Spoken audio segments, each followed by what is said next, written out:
بولی سینا یو مشهور حاکم تیر شوی دی ده به چې کله د چا علاج کو نو دعا به م ورکوله او دوا به م ورکوله دوا او دعا به دواړه کول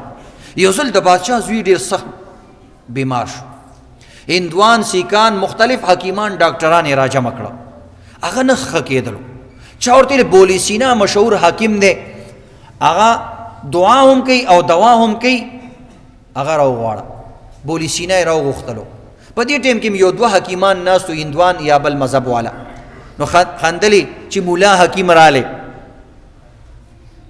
نو بولی سینا د هغه ماشوم لاس ونیولو نبض یې وله ونیولو او څه اورات او د قرآن پاک څه آیاتونه یې وویل ذکر یې وکړو نو چې ذکر یې وکړو نو هغه کسان ورپورې خندل ویل ډاکټر صاحب زر زر علاج وکړه سړی دنه مړ نه شي تا ورته دعاګانې شروع کړي دي او په دعاګانې دا کارونه نه کېږي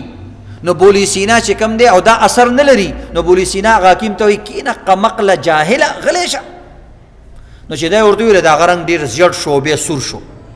نو بولی سینا ورته ته ولې خفه شوې ویل تا ما ته کنزل ردی بدی ویلې ویل ګوره دوه ټکي ردی بدی ستا رنګ بدل کو نو سوچ کوه د الله کلام به څومره تبدیلیانې راولي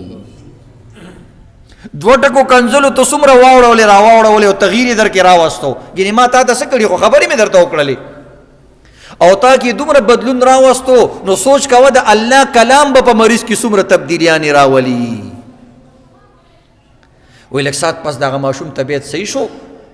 او بادشاه سلامت ټول ډاکټران رخصت کړو او بولی سینا ته ویل زما د زوی علاج به ته په دم او په دعا او په دوی سره کې او الله رب العزت هغه ماشوم له بیا صحت ورکړو